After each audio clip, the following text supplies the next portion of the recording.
LSU at South Carolina. This one is going to be at noon there in Williams-Brice Stadium. LSU is opening up as an 8.5-point favorite in this one.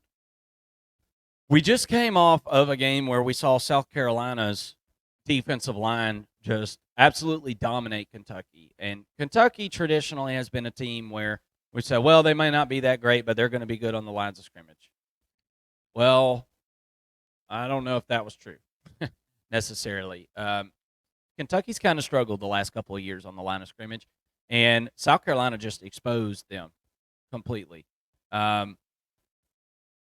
This kind of came out of nowhere for me, Mason. I mean, I knew that South Carolina had a somewhat decent defense, but I just thought that their offense was going to leave them out to dry so much that I didn't think that it would really matter a whole lot. But true freshman Dylan Stewart has really just kind of taken what I thought was a decent defensive line, and he's made it to where it's a defensive line that we're going to have to talk about.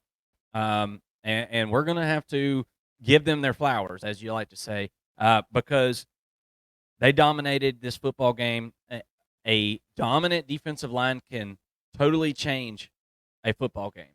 And with this matchup between South Carolina and LSU, you're going to have the best unit on offense, in my opinion, in LSU's offensive line versus South Carolina's best unit on their team in their defensive line. So it's going to be, strength on strength here. What happens when an unstoppable force meets an immovable object?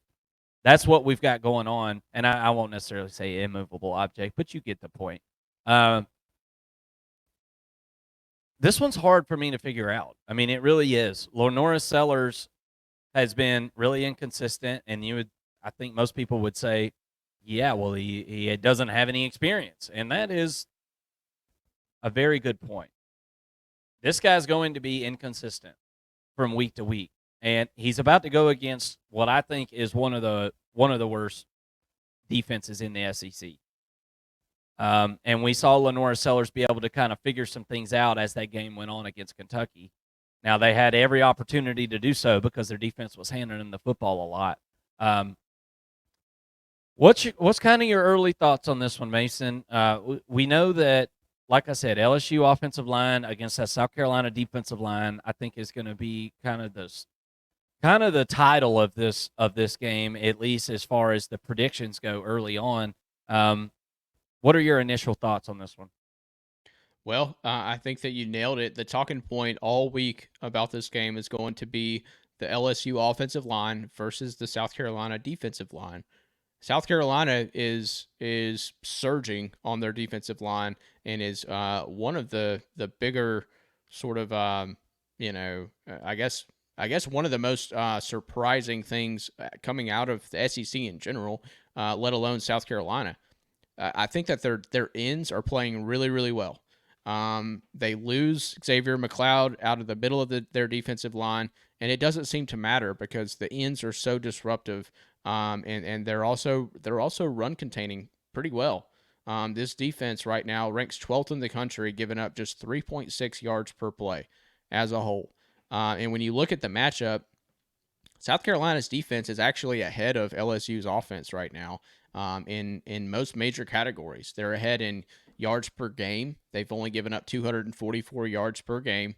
LSU is, which puts them at 26 in the country on defense. LSU is 55th in the country on offense in total yards. I mentioned the yards per play. They're 12th in the country.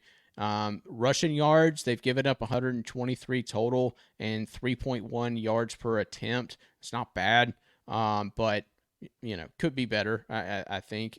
And then the passing yards, they've only given up 120 yards passing. I think that's the most surprising element to this South Carolina defense is the passing yards. Only giving up 120 yards per game, and that's good for 15th in the country. So really impressive there. 4.4 yards per attempt in the passing game. That's 10th in the country. I mean, their defense is looking like a top 25 defense, and I I don't think anybody had that on their bingo card heading into the season for South Carolina. But Dylan Stewart, the young freshman, is electric. He is really fun to watch. If you haven't had a chance to watch him play yet, I highly recommend keeping an eye on number 6 because he's all over the field. He's a freaking ball hawk, and I think South Carolina got themselves a good one. High motor guy. And then the offensive side of the football for LSU, really looking at that offensive line to make a push up front. This is where we'll kind of know if South Carolina's defense is fool's gold or if they're the real deal. Because they're going to have their tests, they're going to have their work cut out for them, and they're going to be tested by LSU and in particular this offensive line. But LSU's offense as a whole is pretty dang good, and I think that there's going to be a little bit of drop off from last season based on what we've seen so far. But I think that Garrett Nussmeier is fully competent. I like the weapons on the outside. We'll have to see if Chris Hilton comes back for this game or not. He is definitely a piece that they are missing on the perimeter, but I like what LSU does, and in this matchup, in this game, we're getting good on good and bad on bad once again with LSU's offense versus South Carolina's defense. I think that's going to be the must watch, must see TV sort of matchup there. But then you move over to the other side of the football, and you see that LSU's defense is ahead of South Carolina's offense. Right, so kind of an even matchup when you really look at it, but LSU's defense is giving up 371 yards per game, which is not great. That's 109th in the country, but South Carolina's offense is only averaging 270 yards per game. So who's really winning there? It still seems like LSU's got the edge overall. And, in particular in the run game, which I don't think many people expected with what LSU lost off the defensive line. But they're only giving up 109.5 yards per game on the ground. That's good for 22nd in the country. And they're giving up 3.6 yards per carry. Those aren't great numbers. I'm not telling you that the LSU defense has arrived or anything like that. But this is much improved from where they were last season. And I expect LSU and Blake Baker to continue to build on this success as the season goes on. This could be kind of what decides the game in a way, this matchup, LSU's defense versus South Carolina's offense. I think I've got to give LSU the slight edge on this side of the football this week. Do they show up on the road in Columbia? It's going to be a hostile environment. I don't know if the time has been announced yet for this game. I don't see a time anywhere yet, but noon. Actually, it is a noon. It's a noon kickoff, which that really stinks for South Carolina. You'd like to have this game at night, but nonetheless, I feel like the South Carolina fans are going to show up. They always do, no matter what this team does. Yeah. This is a really good fan base. They show up for their team, and LSU is going to be walking into the Lions' Den. I think there's a lot of hype behind South Carolina after a huge win against Kentucky. And I kind of like South Carolina to keep it close. If this game is going to be a blowout, LSU is going to win in blowout fashion, right? If it's a blowout.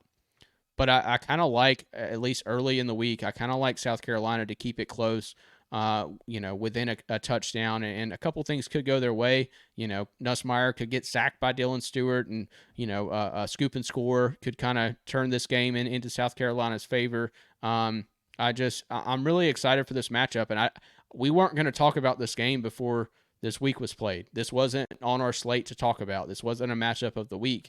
And now, based on what South Carolina has done and showed us on their defense, on the defensive side of the football in particular against Kentucky, kind of slides them into, one of the key matchups this week. College game day is going to be there. This is a big matchup now, and I'm excited for it. I'm all for it because we didn't have South Carolina picked to talk about at all this season, and now they are looking like a pretty good little team here that might upset some people as the season goes on. I'm nicknaming them Scarolina because I think that they're a pretty scary team now, in particular on defense. Yeah, here's something that's really, really interesting to me, and I might be the only person that feels this way. I don't know, and I don't necessarily feel this way. I just kind of have a hunch. I don't think this offensive line for LSU is as good as they're advertised, and we're going to really find out this weekend. And the reason I say that, guys, is I know they've got the names there. I love Emory Jones, Miles Frazier, Will Campbell, all that. I get it. I get it. I get it. I get it. I like Mason Taylor to help out there as well at tight end. But these guys are a bunch of returning guys, and we got all these notions built up in our heads about this offensive line last year whenever you had a Heisman caliber quarterback that could escape the pocket in any moment. That's not this offense this year for LSU. This is a pocket passer that they have in Garrett Nussmeier. He's not running out of the pocket. He's not a run threat. And with that being said, who is the run threat on this team at this point? Running back is very much depleted, not deep at all. LSU has got to figure out a way to run the football in this football game. And we just saw Kentucky, they couldn't figure out a way to do it. They just, I mean, every once in a while they'd hit a run, but it amounted to nothing. And so I'm really interested to see how this LSU offensive line protects Nussmeier and forms a pocket for him with these pass rushers. That is going to be a big part of this game because LSU, I'm interested to see what their game plan is now. Now that you know that you're really hurting in the running back room, you really need all your wide receivers back for this one. South Carolina returned some guys in that secondary. I feel like that's obviously a matchup. LSU has thrown the ball all around the yard over the last couple of years. But you bring back some starters for South Carolina, Kilgore, Eamon Smith. So all these guys are returning. Fortune. All these guys are returning starters from last year in that secondary. So we didn't see Kentucky get a chance to test the secondary at all because this pass rush was just all over them. LSU's going to do better at protecting their quarterback than what Kentucky did for Brock Vandagriff. But I don't think it's just a foregone conclusion that LSU is going to be able to form a nice little pocket and be able to pass the ball around in this game. I'm not sold on that at all. Right now, I like South Carolina plus 8.5 is where I'm at. But guys, this is our initial thoughts. I still got some digging to do on these two teams and some film to watch for sure. But as of right now, I like South Carolina to keep this around a touchdown. What do you think? I'm with you. I could see LSU kind of running away with it, like I said, but I'm gonna at least at this point, early Sunday afternoon, I'm picking South Carolina to cover, and I think that the under probably has a better shot at hitting, but we'll see. Still early in my thought process there. On this game Tuesday night, we'll be breaking this thing down officially. We'll have all of our notes in front of us, and we'll be ready to go on Tuesday night. But appreciate everybody watching this breakdown. Wanted to give you something early in the week to give you something to chew on, get to kind of whet your appetite for our Tuesday night show. We'll have a full preview for you on Tuesday night. We welcome y'all to come in live and check that out. 7:30 p.m. Eastern. Don't miss it, guys. It is preview and prediction time.